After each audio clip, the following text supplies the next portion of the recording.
Don't pitch them via their social channels. But what you can do, if you can't readily find an email for them, you can reach out, send them a direct message on LinkedIn and say, hey, Susan or David or whoever the reporter is, I just read your article on XYZ and I have an idea for a pitch I'd like to send. Can you share what email I should send it to?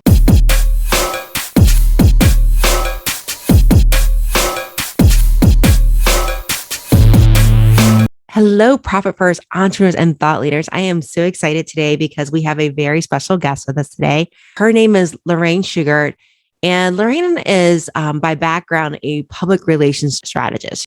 She has an accreditation in public relations. She's also an award-winning copywriter as well as a national speaker. And today we're going to talk about something that a lot of small businesses don't talk about. We're going to talk about public relations.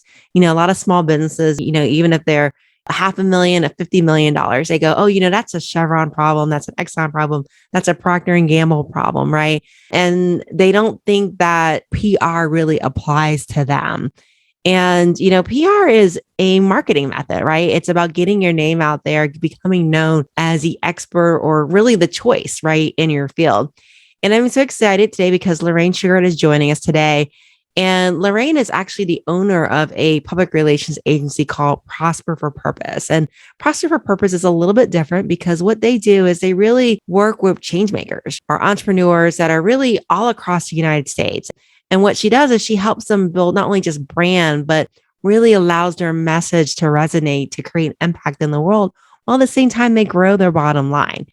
And Lorraine's company is a little bit unique because she actually has the BCorp certification, which is very special. And we're going to talk about that a little today, what that actually means. But the BCorp is really different because, first of all, it's a actual certification. You have to be verified and you're given that designation based upon your social and environmental performance.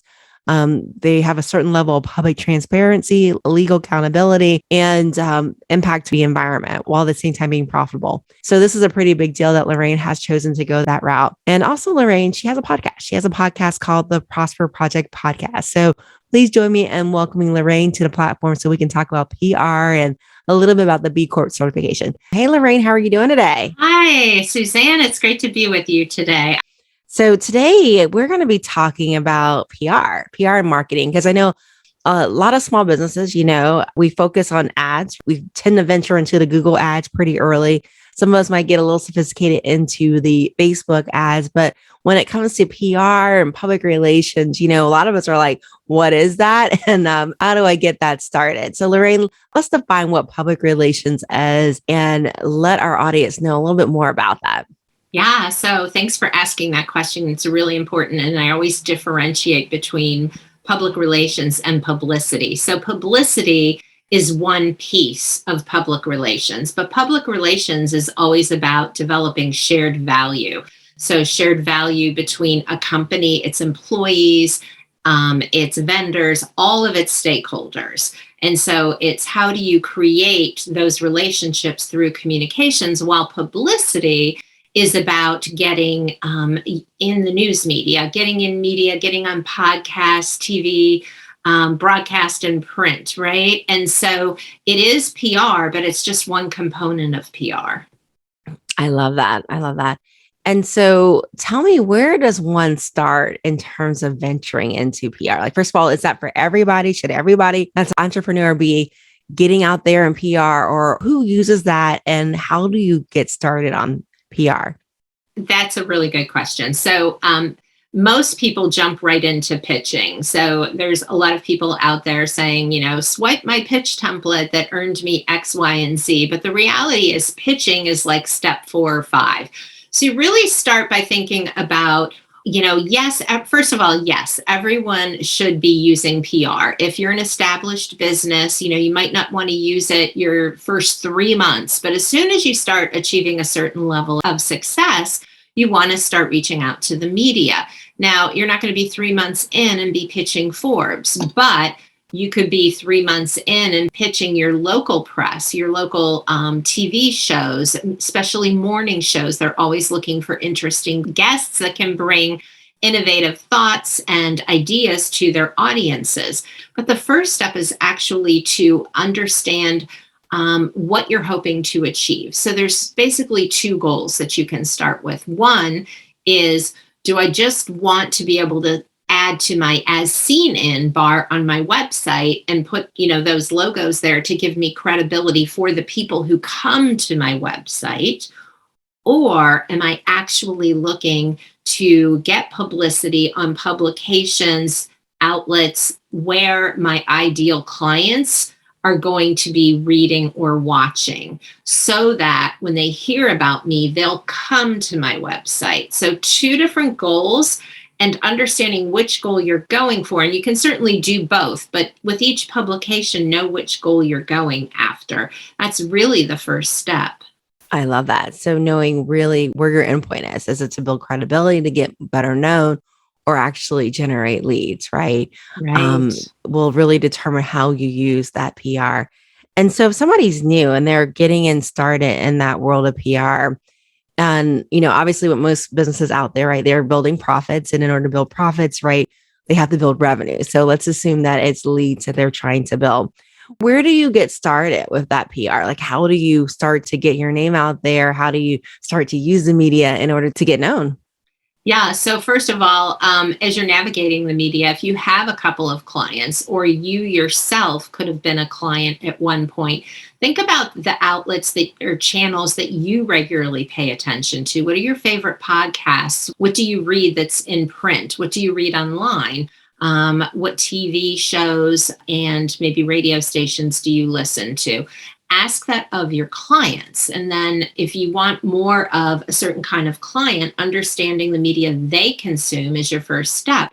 Then you can start there, depending on, again, how big it is. So if you haven't had any press yet, the first thing that you really want to think about before, even after understanding what your goal is making sure when you do reach out to the media and they look back at you, because that's something that most people don't realize. If you land a good pitch, the first thing that reporter is going to do is Google you. They're going to either go to the link that you provided in your website, then they might search your name, and they're going to see what comes up. So you really want to be sure that, your photos are on point, that they evoke and portray your brand the way you want to, that your narrative is all there and all in place. So having that solid foundation is really the second step before that. But then from there, it's thinking like journalists, paying attention to what they're already writing and talking about,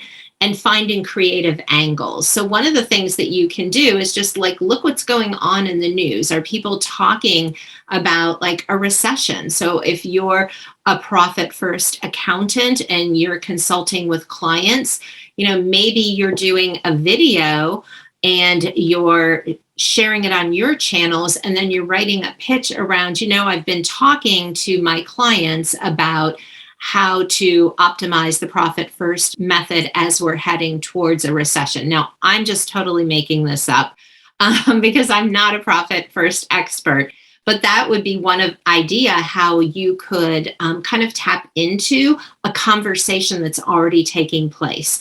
And that's always going to be easier than trying to interrupt a conversation and bring them your way. With publicity, with marketing, the rules are a little bit different. But was that helpful? Does that kind of answer your question? Extremely. So profit first entrepreneurs, there's so many good, juicy tidbits in there. One, it's not about just the outfit you're wearing, right? It's your presence online, making sure that online website and your online profile is congruent with the message that you want to convey to the media, right? That it's on point, right? Because they're going to Google you. They're going to Google you to see who you are before they bring you on their show, right? And then the other thing really was, what are the hot topics, right? What are the hot topics, Lorraine said, and what are the topics they're looking for, where they're going to be looking for guest experts to pull you and use you in there. Yeah, absolutely. Absolutely. And, journalists are looking for people who can bring value to their audience. It's as simple as that. And so if you can make their job easier or more interesting and really help them, they're really going to love you. And journalists will come back to the same person. Maybe they'll feature you or they'll quote you, and then they'll do the opposite. They'll come back and they'll say, hey, thanks for contributing to this article I was doing. we're talking about this, and I thought of you, and you'd be a great person for us to feature. So it really is the gift that keeps on giving once you can establish rapport with a journalist. So I think that's something else to, to kind of remember as well. And, journalists are people, they want to look good. So one of the things that we don't think about, we get that quote and we're so excited and we're sharing that. We're putting it on our as seen in bar on our website and we're sharing it on our social media. But a really great thing to do then is to tag the journalist and tag the publication or the channel or the outlet that featured you, and just share that link so people go to their site to find the story. And in that way you're helping that journalist as well, because the time of digital media, they look at how many clicks they get on their stories. Their bosses are paying attention. And if you can help them look good as a thank you for helping you look good, that's true public relations. It's that real value exchange. Oh, yeah. It's all about lifting all the boats, right? The rising tide lifts all boats, and making sure that you give your journalists credit for the work that they're doing by featuring your work in their publication. And so the question becomes with that is, how do you connect with journalists? That's a great question. So what you do is you start looking, once you've identified the publications based on who you're working with, or maybe you're guessing, maybe you've just started, but usually if you're going to reach out to the media, you've had at least a handful of clients and you've asked them, what media do you consume most regularly in terms of, all the channels, media podcasts, TV podcasts, whatever, all the things. What do you read in print? And then you're going to go to those publications and you're going to look at the stories. What are the stories that align with what you do, right? So if you are a profit first expert, you are not going to pitch the tech reporter at a publication because it wouldn't be relevant. So you're going to look for people who are writing stories that you think, okay, that's the kind of feature that I could be in. Even if it's an unrelated subject, they're going to be the features editor, or they're going to be, in your case, the finance editor, right? And so you're looking for the kinds of people that are telling the stories that you want to be part of. And then usually now it's pretty darn easy. They will have either their email address or their Twitter handle, sometimes even their LinkedIn. They'll have like their different social channels. Don't pitch them via their social channels. But what you can do, if you can't readily find an email for them, you can reach out, send them a direct message on LinkedIn and say, hey, Susan, or David, or whoever the reporter is, I just read your article on XYZ, and I have an idea for a pitch I'd like to send. Can you share what email I should send it to? That is a really respectful way to reach out to a journalist. Likewise, of all social media platforms, the one that journalists are most active on is Twitter.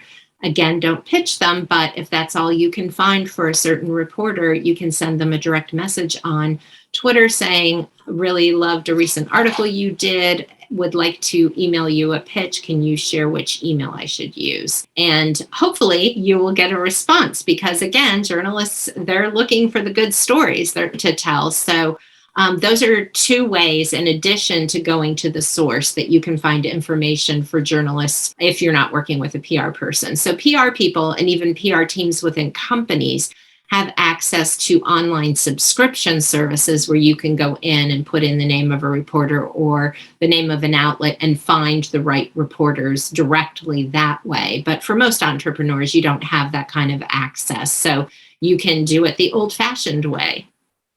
Profit First entrepreneurs, you guys got some juicy tidbits there. Right? She just gave you some inside stories. You might want to rewind, repeat, listen to this again. Definitely the inside scoop on that. It's interesting, Lorraine, that you mentioned Twitter, that a lot of the journalists are on Twitter. When I wrote my book, I never had a Twitter account at all. And I literally started my Twitter account just to reach out to Oprah. I love it. Good for I Oprah didn't notice me, but you. literally just to reach out to Oprah. So definitely Twitter is a great way. And it's a good thing that you mentioned that. Don't be like, hey, can you feature me in your story on their Twitter post? Don't do that. That is not the way to do it. But, check out the LinkedIn, get that email address to go ahead and pitch them. So if you're a doctor out there and you're pitching a medical journal or a women's journal, right? Depending on if you're OB out there, make sure you pitch them through that DM through LinkedIn. So very juicy morsels that Lorraine just dropped. Okay. For you guys. So repeat, rewatch, check out the show notes on that one. Now, Lorraine, one of the things I would love to ask is when you see things go wrong in the PR world, where you see people, pitching and not getting success, where do things typically go wrong? That varies. So I will tell you, even as an experienced PR practitioner, I've had clients that we've started with, and I think everyone's going to love this story. This is going to be the easiest thing ever. And it's like crickets. So there are several things that are at play, and you always look at yourself first. Did I pitch at the wrong outlet? Did I pitch the wrong journalist? Did I pitch something that maybe is too high? So if I've been in business for a year and I haven't had any local coverage and I've been on maybe 2 podcasts, you probably shouldn't be pitching the New York Times or Oprah, right? You need to build some credibility because, again, they're going to look back at you. So you really want to make sure that you start with yourself and make sure that you're taking the right steps. From there, it can be you hit them on a busy journalism day. So hint, pitch on Tuesdays, Wednesdays, and Thursdays. Don't pitch on Mondays and Fridays. Now, there are a number of reporters that will tell you, oh, I love Friday mornings because no one's pitching me. But those are the exceptions, not the rule. And no one wants to be pitched on a Monday. It's a heavy news day. So pitch on Tuesdays, Wednesdays, and Thursdays to start with.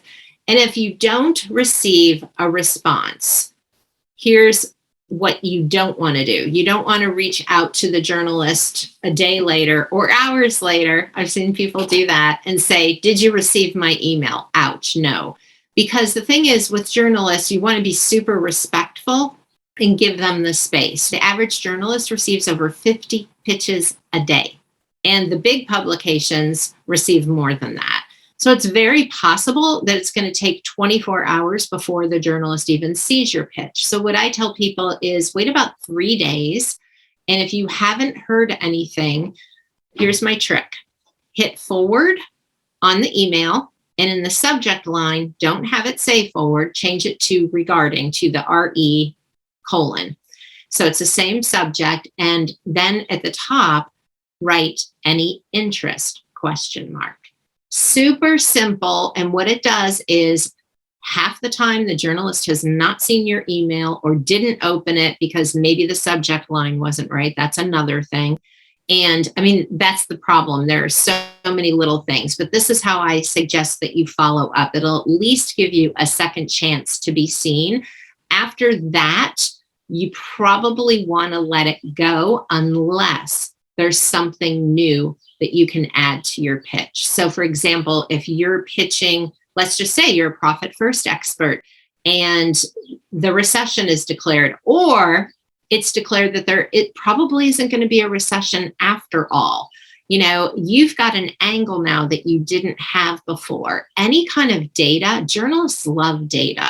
I'm like giving you all of it today. It's like one thing's leading to another. So if there's any new research or, an announcement or something that you can tie back into, then maybe a week later or so, you can follow back up. Or if it's really timely, you can certainly jump on it and say, dear John, I know I reached out last week and you may not have been interested, but today the Federal Reserve said X, Y, and Z. And I have a perspective on that I think people might be, your listeners, your viewers might be interested in. Here's my number if you have any interest. Again, don't approach it like a sales pitch where you say, can we set a time to talk next week? No, just be really respectful, but give them a reason to contact you, right? Don't keep pitching the same exact pitch. Provide some new information. Other than that, you can try again down the road, make your pitch a little bit different. So maybe that wasn't the right reporter at the right time or the right outlet at the right time. Move on, and you can always come back to them. So, Lorraine, what should go into a proper pitch? Our whole biography, our life story, one sentence, the meat of the article. What should go into a good, solid pitch? So I always say less is more. So I believe that you start your pitch with one sentence demonstrating that you know the person and the outlet that you are pitching.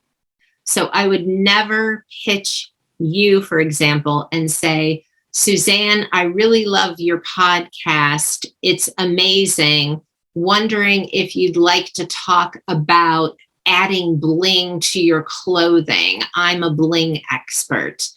Right out of the gate, you're not going to read anything else, right? But if I could pitch you and say something like, hey, Susanne, I heard Lorraine Schuchart on your podcast talking about public relations. What a great interview. I was wondering if you would be interested in talking about contests or not contests, but what do I want to say? Awards that your listeners might be able to apply for that are not related to necessarily people who are in finance and accounting, but would introduce them to a new audience. That's my area of specialization. I just wrote a pitch. That's it. And then below that, here's some information on me, and you can provide a link to your LinkedIn. You can provide a link I wouldn't link to your main website, but if you have a bio page, you can link to your bio. That's it. So an average pitch, a first pitch, something like that, could be about 5 sentences. You don't need to say, here's 10 things I could talk about. Pick the thing that you're an expert, or maybe give 2 choices. I'm seeing this and this. But yeah, I just gave you an example of a good pitch. So I'm complimenting Suzanne's interview skills, not necessarily her guest, but, and then I'm saying your guest made me think of a topic that I think your audience might be interested in. I love it. So it's not about you, entrepreneurs. It's about how you can serve their audience and really the impact that the journalist is making in the world, right? Yes. Now, Lorraine, there's so much I want to ask you. And I know that a lot of us are busy entrepreneurs, right? We're scaling. That's the reason why we're listening into this podcast that talks about, profit first and scaling businesses and scaling profitably. And a lot of us don't have time, right? We don't have time to be our own PR agents and pitch and things like that. How do we go about selecting the right PR agency that's going to really be able to suit us well and put us in the light that we want to be in front of the audience we want to be in? Yeah, I think that choosing an agency is a really kind of personal thing. I don't think it's a one size fits all. I think that you need to find out who you'd be working with. So a lot of agencies, when you're being pitched, you're going to have the CEO of the firm and, maybe a couple other people with that person. But what I hear over and over again from clients that we work with who have worked with other agencies before is from day one, they never see the CEO again. And they're working with people that weren't even part of the pitch. And so you want to ask questions like, who would I be working with? What does your process look like? How long would it be before you'd actually start pitching me to the media? Do you provide media training? So a big part of it is if you're pitching people to even do podcasts, like you upload your podcast, there's a visual component to it. So I knew that. So, I'm not showing up in my top hair knot with a t-shirt on because that wouldn't be on brand for me. And that's another thing. So knowing how to show up is really, really important. So you want to ask the specific questions to understand whether or not they're going to give you the comprehensive support or just very specific support. No, we're just pitching you. We're not going to media train you. We're not going to do, We're not going to meet every week. We'll send you reports, whatever that looks like. And if that sounds good to you and you've already had the other things, great. But if you're starting out, you want someone that's going to guide and support you, both ends. What do you need to know? How do you show up on camera? How do you deflect if you're asked a question that either you don't want to answer or that you really don't have the information to answer? So those are things that we always take our clients through. I just did a media training on Monday for an attorney, and attorneys are, he's a litigator, so you present things in court. But we say PR is the court of public opinion, but you go about it a little bit differently. There's so many nuances. So find an expert that is going to give you the kind of service that you need, and someone that you mesh with, your personalities mesh well, and that you will be working with after you sign your contract. I love that. I love that. So really, looking at where you're starting from and finding that PR agency that can support you from where you're starting from, whether that's learning to be in front of camera, learning how to respond, or learning how to deflect, right? Now, are there some signs of PR agencies that we should run from? Like, are there some clues that we need to be looking for? Like, this is not the right one for me. Yeah, I think if you ask questions and you're told things like, well, don't worry about that, or you say, we're really going to need this, that, or the other, and the agency says, look, we have this process. It's worked for everyone. Don't worry. They're not listening to you. You want someone who's going to be an extension of your team and supporting you either for a short time or for a long time. And so you want to make sure that there is that mutual respect, and you're not a round peg that they're trying to force into a square hole, because that never works. And, you want to find those things out before you sign a contract, which is usually 6 to 12 months. And I will add that there is nothing wrong with signing a 6 or 12-month contract with an agency, because there is heavy lifting in the beginning. So there is, if you've never done that kind of media before, there's media training, there's getting to know you, there's figuring out what angles and stories that they're going to pitch for you. So, and then PR is time consuming. It takes a long time. It's not like you blanket, what we call spray and pray information out to 10 different or 200 different outlets with the same message. I just gave you the example of a pitch. It's personal. And so it can be very time consuming. So you don't want to work with an agency and after 2 months go, well, they haven't gotten me anything, I'm done. You may not have anything in the first 2 to 3 months. As long as you see and understand exactly what they're doing, then you're in good hands. On the other hand, we've had people who have had big hits in the first month. It's skill, and then there's always a little bit of the right person at the right time. Oh yeah, definitely. It's not uncommon, for someone to hear you on one show and someone to go, oh, I want you on my show, or one podcast and want you on Yes. another podcast. So, it's just getting that name out, getting that reputation, and then people wanting to hear more of you and create more of those opportunities because of that. Now, I see that Prosper for Purpose, which is your agency, is a B Corp certification. And for some of our entrepreneurs, that's going to be a new term out there for them. Do you mind telling us a little bit about what a B Corp certification is and what it means? Yeah. So B Corporation is a nonprofit that provides certification to for-profit organizations that basically attest to their commitment to people, planet, and profit. So it's a triple bottom line approach. We are all capitalists.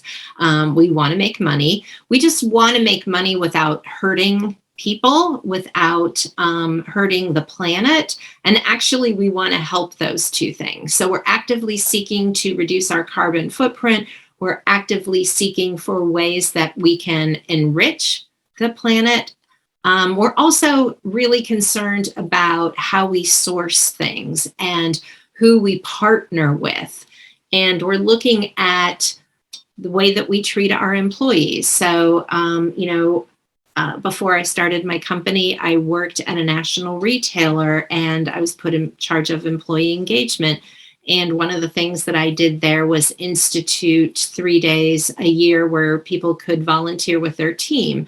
We do things like, extended bereavement. So if something happens in your life and you need to take 3 days or more off, we work with our employees. B Corps tend to be very generous with their employees, and very concerned that their work is transparent and accountable to the people that they serve. I love it. I definitely love it. And it's definitely, a noble thing to do that, to, want to be able to create a company that really just does good, right? And not just be profitable, but does good while creating those profits, right? And so that for those guys who are looking to have that impact, that B Corp is definitely something to pursue and to look for that. So thank you for explaining that. Now, Lorraine, as we close up and wrap up our show, one of the questions we like to ask our guests is if you could leave our viewers and our listeners with one piece of advice, it can be personal, it can be business, what would that one piece of advice be?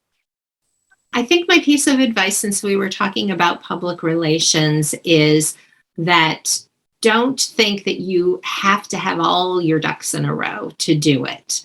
Most people think that they're not ready, that they haven't got the fancy logo yet, that they don't know if they're really worthy of the news, or they think that they are, but they get in a rabbit hole when they think about it. Start somewhere. Start with a podcast that maybe one of your peers has been on. Start with local news and offer to serve. And I think that's my biggest tip for business too. I think that when you approach relationships as opportunities to serve rather than opportunities to receive, that you tend to be a lot more successful. And I think that, I always say doing good is good for business. So be a giver. And it is amazing how far that can take you. Definitely, definitely. It's not about you, right? It's about how can you serve. Right. I love that. Now, Lorraine, how can our viewers, our listeners, how can we reach you to learn more, to work with you? What is the best way to get in contact with you? Yeah. So my website is prosperforpurpose.com. And my email is Lorraine, my first name, which is LORRAINE at prosperforpurpose.com. So those are two ways that you can get in touch with me. I love that. And what I'm going to do is I'm going to drop Lorraine's information in the show notes. So if you guys are listening and driving, don't stop driving. Just go back and just scroll down and you'll be able to get the links for Lorraine in order to contact her on that. So Lorraine, thank you so much for joining us today and sharing your wisdom and helping us figure out the world of PR and how to navigate that world. Well, Suzanne, it was my pleasure. It was really fun to speak with you. Thank you very much. Thank you, Lorraine.